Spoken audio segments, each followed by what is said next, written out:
just an outline of what I'll be talking about. I don't know whether I really need to do the first one about just an overview.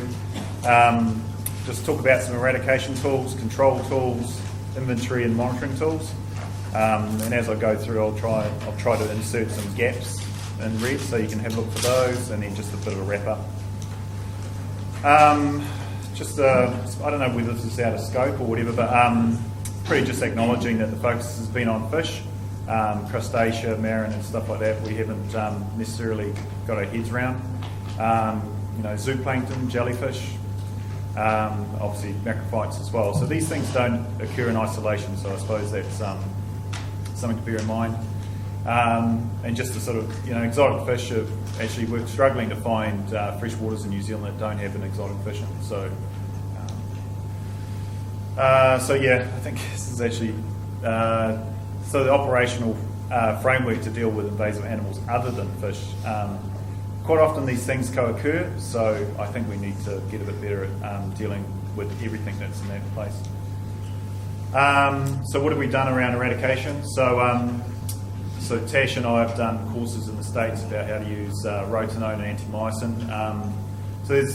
I wouldn't say there's necessarily a lot of new toxins coming on board, but the tried and true ones are Rotenone and antimycin. We haven't tried antimycin here, it's a lot more expensive. It might be better in perhaps clear streams, cold streams maybe. But I'd have to say that just trying to get these toxins through resource consent and other things, simple formulations of natural toxins are always going to be a bit of a winner, so obviously which Rotenone is. Gaps, something to kill gametes or fertilise eggs and spawning aggregations, particularly perhaps for koi carp. Rotenone doesn't work particularly well on eggs, if at all. So just the Rotenone Framework, the use is overseen by a pesticide advisory group, so these are people that deal with 1080 and a whole lot of things, so there's quite a bit of rigour there when we're put through the same processes as other perhaps more toxic toxins are put through. As Tash alluded to, there's standard operating procedures about the best practice document, how to apply it, by hand, by hose, by helicopters. There's also signage. You've got to keep the public out of these areas.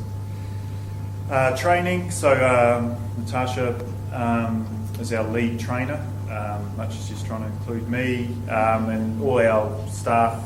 Whenever you do an operation, there needs to be an approved handler on that in that operation. And obviously, if we're keeping our eyes open for any other alternative toxins or even methods. So just in this, there's a whole lot of information that a lot of this is actually being pulled together for the docs. Just put Rotenone through the accredited veterinary medicine pathway, so it's an accredited veterinary registered, sorry, to get the right terminology. So there's a whole package. So these are packages that Alistair Fairweather's pulled together. So there's a whole lot of background information there that I won't go through it, but it is there. So ask us if you ever want to answer some of these questions. A lot of that Rotenone pesticide information review, just there. That's a lot of it's wrapped up in there if you want one document. So just what have we done? So most of the eradications have been in small lakes, ponds and drains. Involves mixing Rotenone into a water solution. It comes as a slurry, so it was a bit of a development.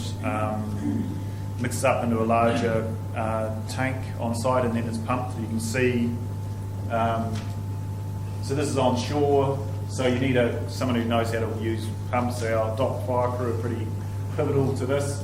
And then you've got Handlaying, so this is the laying it out across the surface of the water in a consistent and even way to get a good dose of Rotenone through the water body. You can obviously do that with a helicopter and things like that as well. Streams, we've only done the one dam divert dose and discharge. This is in Zealandia or the Upper Chlorine Reservoir. We didn't actually, you can neutralise inflowing water using potassium permanganate, or the Americans do. We chose not to do that. I have personally doubts whether we should do it. But we haven't done this in larger streams. The streams that we did it were sort of 7 litres a second max.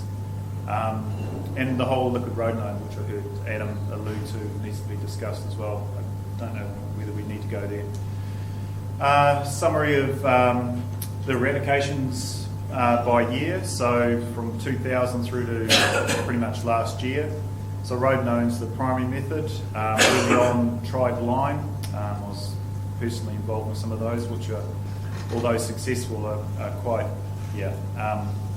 it's not a tool now.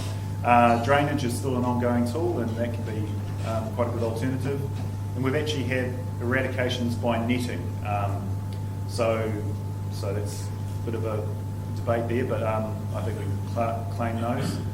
Yeah, but those are the eradications to date. Most of those eradications have been targeting Gambusia, mainly in the Nelson Motueka area, although they've increasingly done koi carp, and now moving into some rather intense eradications in that area as well. Control. So I think control was an option. Obviously, when it's an option is the question. Gill netting, so isolated koi ponds, some of those eradications early on, around Wongamuri and stuff like that. Small ponds, no inflows, outflows, no real spawning habitat. Go in there, hit it hard with nets, get really successful.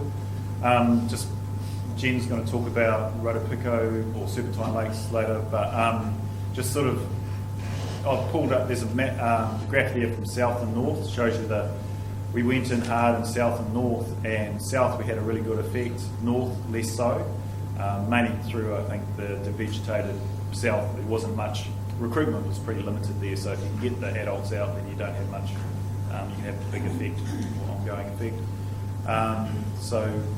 Helen's work in the Travis wetland, another case where sort of not great habitat for rudd, I think not a lot of macrophytes, if I'm correct. So once you get them out, you can actually hammer them right down to almost nothing. So whether it's eradicated or not. Although the macrophytes are coming back now that rudd are reduced. So get rid of the macrophytes as well. There's when is control cost effective versus perhaps going all out with an eradication or a rotononing, which is obviously Serpentine's sort of dilemma.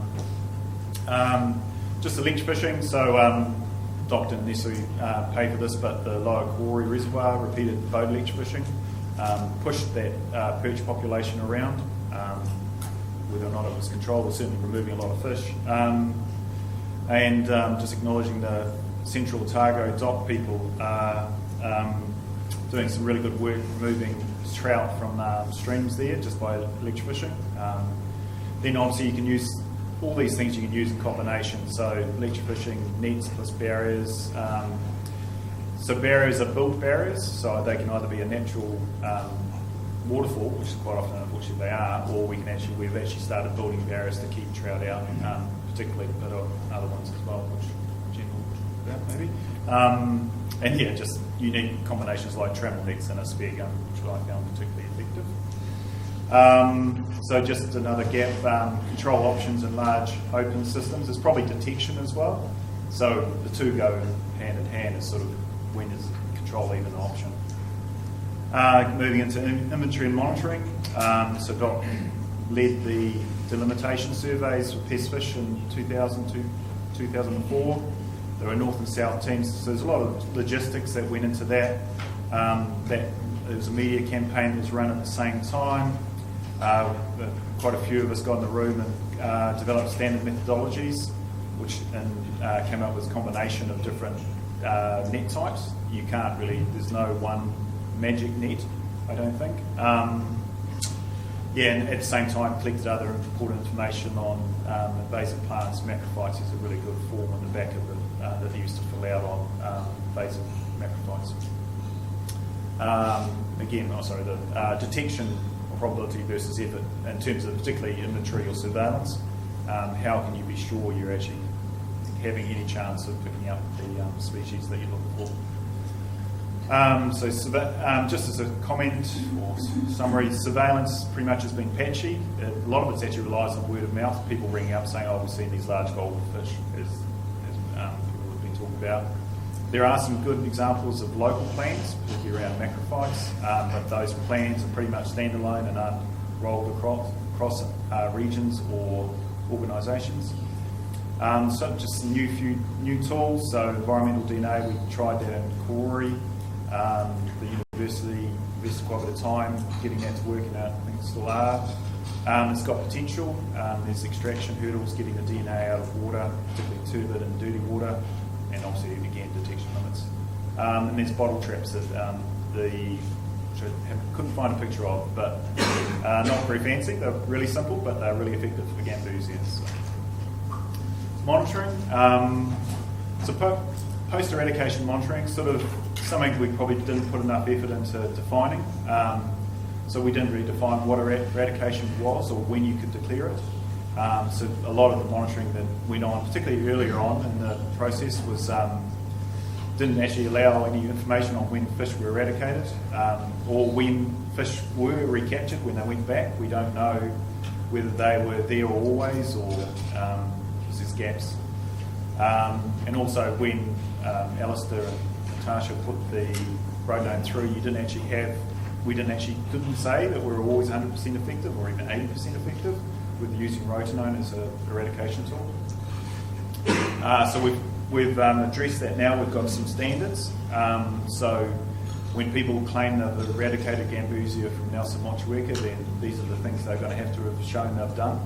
And obviously rudd and perch, tench. So there's different sort of rigour, and obviously there's methods under this as well. So you can't just go and walk around a pond and say that there's no tench there. So just in conclusion, I think there's actually an adequate range of tools for eradication and control in contained water bodies. Obviously those open water bodies are more of a problem, or probably will always be a problem. But those tools are only part of the package. We increasingly realise that there's legislative, public awareness.